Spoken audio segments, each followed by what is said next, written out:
আজ বানাবো ভেজ মুগ ডাল। চলুন প্রথমে ডালটা ভালো করে ভেজে নিই। ডালটা গ্যাসটা এই সময় একদম কমিয়ে ভালোভাবে ডালটা ভেজে নিতে হবে। দেখুন লাল লাল করে ডালটা ভেজে নিয়েছি। এরপর ডালটা ধুয়ে সিদ্ধ হতে বসিয়ে দেব। ডালটা সিদ্ধ হয়ে গেছে, দুটো কাঁচা লঙ্কা আর লবণ দিয়ে আমি সিদ্ধ করে নিয়েছি। দেখুন এরকম দানা দানা রেখে একটু সিদ্ধ করে নেবেন। তারপরে কড়াতে সামান্য সর্ষের তেল গরম করে এর মধ্যে তেজপাতা, শুকনো লঙ্কা আর গোটা সাদা জিরে ফোড়নে দিয়ে দিলাম।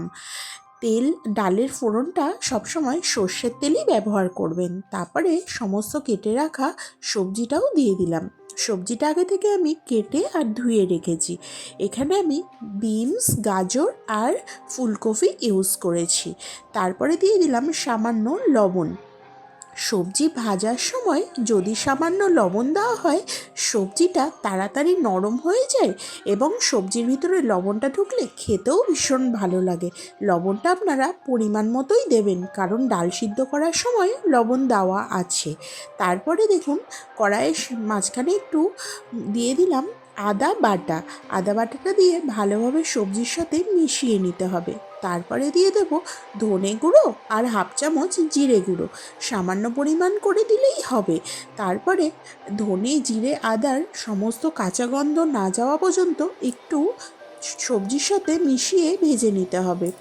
সমস্ত সবজি ভেজে নিয়ে তারপরে দিয়ে দিলাম কড়াইশুঁটিটা একটু নরম সবজি, তাই জন্য অনেকটা পরেই দিলেই ভালো।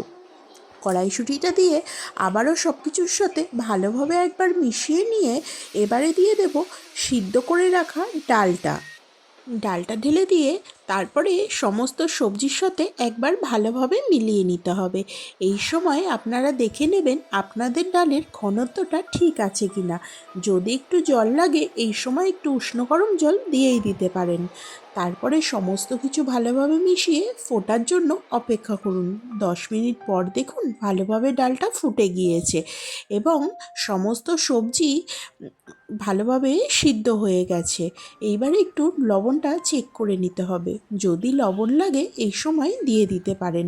দেখুন ডালের ঘনত্বও ঠিক আছে এবং ডালের কালার বলুন এবং সমস্ত সবজি বলুন সব সিদ্ধ হয়ে গেছে, একদমই ঠিক আছে। তারপরে দিয়ে দেবো চিনি, যেহেতু ভেজ ডাল বানাচ্ছি তাই জন্য চিনিটা অবশ্যই দিতে হবে। খানিকটা কাজু কিশমিশ দিয়ে দিলাম।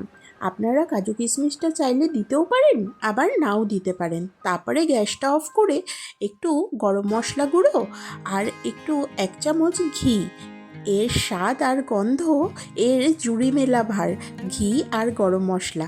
এরপরে এটা 10 থেকে 15 মিনিট ঢাকা দিয়ে একটু রেস্টে রেখে দিন। তারপরে গরম গরম বাটিতে সার্ভ করে দিন। কেমন লাগলো অবশ্যই কমেন্টসে জানাবেন। আমার ভিডিও ভালো লাগলে একটা সাবস্ক্রাইব অবশ্যই করে দিতে হবে। সবাই ভালো থাকবেন, সুস্থ থাকবেন আর ভিডিওটি দেখার জন্য অনেক অনেক ধন্যবাদ। টাটা।